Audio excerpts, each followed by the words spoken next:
जय शंभो।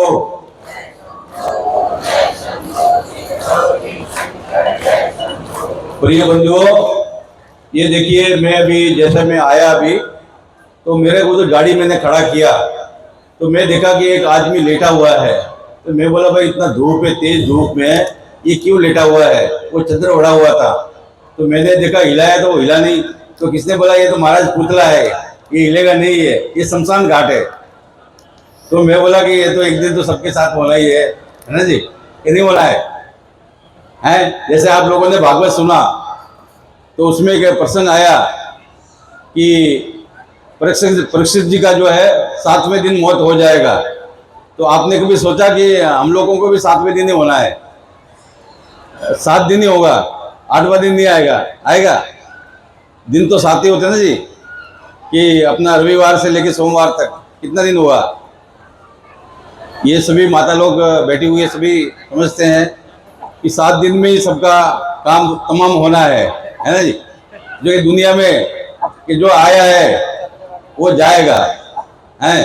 कोई कोई बोलते ना कि भाई महाराज आप तो बहुत देर से आए या बहुत जल्दी आए, और बोले जाना है, तो जाना तो सबको है। कोई थोड़ा दिन के लिए है, कोई जो है ज़्यादा दिन के लिए है, जाना सबको है। जो भी आया है, आप लोगों ने बहुत भागवत के अंदर में ये होता है कि व्यक्ति को जो है कि मृत्यु जो है वो सबको आना है, मौत सबको आएगी। मौत से कोई बच नहीं सकते हैं, परंतु मौत के भय से, मौत का जो भय है उससे हम जो है जीवन में बहुत प्रकार के भय होता है। आदमी को अपने इज्जत का भय होता है, अपने बच्चों का बिछड़ने का भय होता है, या उनको बिगड़ने का भय होता है। तो बहुत से प्रकारों का व्यक्ति को जीवन में अपने परिवार में अपना सम्मान का भय होता है, अपनी इज्जत का भय होता है। तो भय तो जीवन में होना चाहिए, और मौत का भय भी होना चाहिए, क्योंकि कहते हैं ना कि डर के आगे जीत है, डर के आगे जीत है। तो व्यक्ति जब भी कोई न कोई चीज मर्यादा में रहता है, जैसे हमारे बहुत से महापुरुषों ने प्रवचन में बोला कि व्यक्ति मर्यादा में रहता है। मर्यादा के अंदर में जो है कोई न कोई भय, उसको डर होना। जैसे हमारे दिए पुरी जी महाराज थे कि अब पंगत का समय होना है, ये बहुत गर्मी है।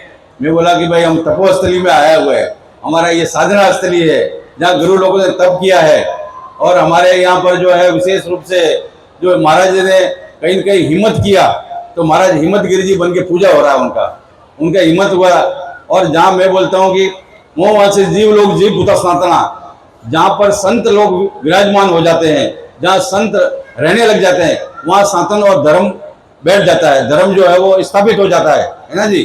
कहते हैं ना कि नानक नाम चढ़ती कला, तेरे बाणे सर्वदा भला, है ना जी। तो सबका भला जो है कि रात वो बोलते हैं ना कि जग वाला मेरा यार थोड़ी थोड़ी देर दा, आंखों पीछे रात गई पता नहीं लगा सवेर दा, है जी। तो जीवन में कुछ भी पता नहीं कब क्या हो जाए, है ना जी। जीवन में पता नहीं कब क्या हो जाए। तो ये गुरु लोगों के साथ में आप लोग जो है, इतने गुरु लोग जो यहाँ पर समाधि है, आप लोग जो गुरुओं के बीच में बैठे हुए हैं, और हमारा जीवन जो है धन्य है कि हम गुरुओं की भूमि में, गुरु लोगों की भूमि में, देवभूमि में बैठे हुए हैं। पंजाब जो है वो देवभूमि है। यहाँ हमेशा से बोलते हैं कि भाई अन्न का दाता सदा सुखी, वस्त्र का दाता कमलापति। तो ये पंजाब से सीखने को मिलता है कि नंगे को कपड़ा दे दो और भूखे को अन्न दे दो, तो जीवन में कोई कमी नहीं रहती है। मैं अभी आ रहा था बॉर्डर पर, वहाँ पर किसान लोग बैठे थे, तो हमने बोला बाबा जी कुछ प्रसाद अच्छा लो, ले आओ एक रोटी दे दो। तो उन्होंने एक रोटी दिया तो बड़ा स्वाद लगा, हमने भी खा लिया। मैंने बोला बहुत अच्छा है। तो देखिए कि कहीं पर भी रास्ते में जो है जो प्राप्त हो गया प्रभु का है कि अन्न का दाता सदा सुखी, वस्त्र का दाता कमलापति है। तो बोले जो सबसे बड़ा जो पुण्य है वो है अन्न का दान। व्यक्ति को अन्न का दान करने से कभी भी कोई दुखी नहीं हो सकता है, क्योंकि पंजाब से ये सीखने को मिलता है कि कभी भी गुरु के द्वार पर जाओ, गुरुद्वारे में जाओ, वहां पर बिना प्रसाद छके आपको आने नहीं देंगे। प्रसाद खाना ही है वहां पर, और उसके बाद में बोले आत्मा की तृप्ति हो जाती है, मन शांति हो जाती है। तो जीवन में सबसे बड़ा दान है अन्न का दान। और उसके बाद में आदमी को कपड़ा पहनने, वस्त्र का ढकने के लिए वस्त्र चाहिए।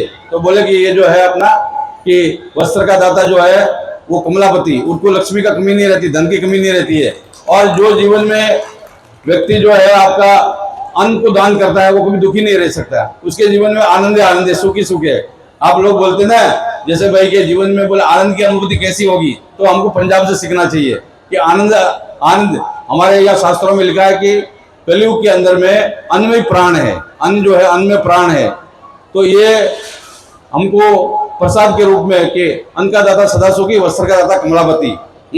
और बोले कि भाई भगवान हमारे द्वारा आपके सभी के बीच में परमात्मा बैठा हुआ है, उनको बोला कि इसका जो है बोले कि भगवान को एक नाम दिया दाता, कि दाता के 3 गुण, देना, दिलवाना, रास्ता बताना, है ना जी। एक तो भाई मेरे पास हो गया तो मैंने अपने हाथ से दे दिया, एक बोला भाई सरदार जी बैठे इनके आपको आप दे दो, या एक बोले फलाना सेठ है वो बाजार में जाना मेरा नाम लेना दे देना। तो बोले दाता के 3 गुण, देना, दिलवाना और रास्ता बताना। तो ये अपने सभी अपने अंदर में ही परमात्मा का जो भाव है वो अपने सभी अपने लोगों के अंदर में ही है सभी। अब जैसे भी हमारे बहुत से यहाँ पर विद्वान हमारे जो है साध्वी लोग सभी बैठे हुए हैं, इन्होंने बड़े बड़े सभी संतों के नाम लिया। मैं ये सोचता हूँ कभी कभी ऐसा कि मान लीजिए कि मैं किसी का सबका नाम लूँ, एक भी महात्मा का नाम छूट गया तो वो नाराज हो जाता है, बोले महाराज मेरा नाम नहीं लिया आपने। तो मैं बोला कि भाई सभी संतों की जय, सभी भक्तों की जय, वो उसमें सब लोग आ गए हैं, वो कोई बचा नहीं उसके अंदर, क्यों जी, वो सारे आगे, भगत भी आगे, संत भी आगे, है ना जी। तो ये एक भाव की बात होती है कि जो भाव से भरा नहीं, जो जिसमें बहती नहीं रस की धारा, वो पत्थर इंसान नहीं, वो पत्थर है, क्यों जी। तो ये ऐसा है जीवन के अंदर में। अभी हमारे यहाँ पर हम लोग सुबह दिल्ली से सुबह 5 बजे से चले, और बीच में जो है आजकल जो है बहुत अपना ये गर्मी बहुत है, तो ये गर्मी भी अच्छा है क्योंकि हमारे शरीर के लिए बहुत से विकार है उनको निकल जाते हैं। तपस्या करना, साधना करना, तो परमात्मा का जितने भी ये मौसम है वो सभी अच्छे हैं, कोई बुरा नहीं होता है। वो केवल व्यक्ति का सोचना है, चिंतन करना है मन में कि भाई ये चीज़ अच्छा नहीं है, बुरा नहीं है, वो केवल हमारा विचार है, परंतु हमारा सबका निर्णय कोई और है, हैं? तो ये हमारे अभी हमारे सभी संत भी इशारा कर रहे हैं कि बहुत समय भी हो गया है, और ये कह रहे हैं कि पंगत अगर संगत नहीं रहेगी तो पंगत कहाँ होगी। तो धीरे धीरे पंगत भी जारी है। तो मैं भी सोच रहा हूँ कि अपना जो है अपना वाणी को विराम। हरिओम, जय हो, हर हर महादेव।